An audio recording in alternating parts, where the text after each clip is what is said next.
अन्य भक्त है जो नित्य प्रति राधा रानी के दर्शन करने जाती हैं और राधा रानी को नए नए व्यंजन का भोग लगाया करती हैं। सर्दियों का समय प्रारंभ हुआ ही था तो पुजारी जी ने उस महिला भक्त से कहा कि मैया अब तो ठंड शुरू है गई है, क्यों ना तुम राधा रानी के लिए ऊन की पोशाक बना के लाओ। महिला भक्त पुजारी के इस भाव को सुनकर बहुत प्रसन्न हुई कि राधा रानी ने मुझे अपनी सेवा दी।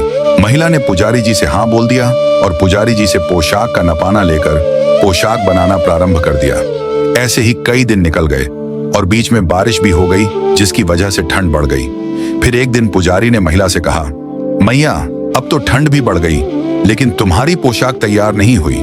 पुजारी जी ने ऐसे ही मजाक में बोल दिया कि इन सर्दियों में तो पोशाक बनाकर दे दोगी या अगली सर्दियों का इंतजार करना पड़ेगा। मैया ने कहा, बस 2 दिन में पोशाक तैयार होने वाली है, जल्दी ही पूरी होते ही मंदिर भिजवा दूंगी। मैया ने दिन और रात जागकर राधा रानी की पोशाक तैयार की और पोशाक इत्र लगाकर रख दी और सुबह मंगला आरती में ले जाने का इंतजार करने लगी। मन में भाव आया कि राधा रानी मेरे हाथ से बनी पोशाक पहनकर बहुत प्यारी लगेंगी।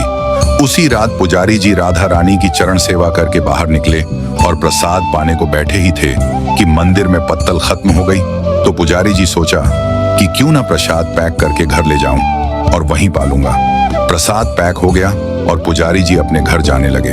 घर जाते समय रास्ते में उस महिला का घर पड़ा तो पुजारी ने सोचा कि क्यों ना मैं ही उस पोशाक को लेके चलूं।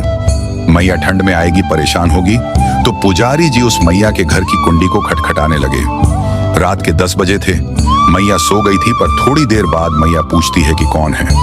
बाहर से आवाज आती है कि मैया मैं पुजारी हूँ, राधा रानी की पोशाक लेने आया हूँ।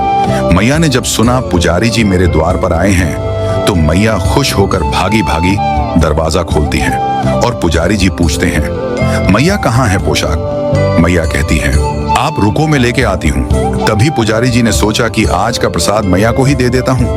और जैसे ही मैया उस प्रसाद को अपने हाथ में लेती है तो मैया की आंखों में आंसू आ जाते हैं। पुजारी जी पूछते हैं, मैया क्या हुआ, क्यों रो रही हो।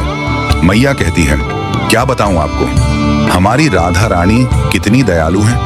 पुजारी जी ने पूछा कि मैया बताओ तो सही, हुआ क्या है। मैया बोली, आज पूरी रात पोशाक बनाने में लेट हो गई तो मैंने भोजन नहीं बनाया था और ठाकुर जी को मिठाई का भोग लगा दिया और वहीं पाके भूखी ही सो रही थी। यह बात सुनकर पुजारी जी की आंखें सजल हो गईं। सोचने लगे, श्री जी ने इस मैया के लिए पत्तल का बहाना लगा के इसके लिए प्रसाद भेज दिया, क्योंकि श्री जी अपने भक्त को कैसे भूखा सोने देती। राधा रानी सभी पर अपनी कृपा बरसाती हैं, इसलिए वह बरसाने वाली कहलाती हैं।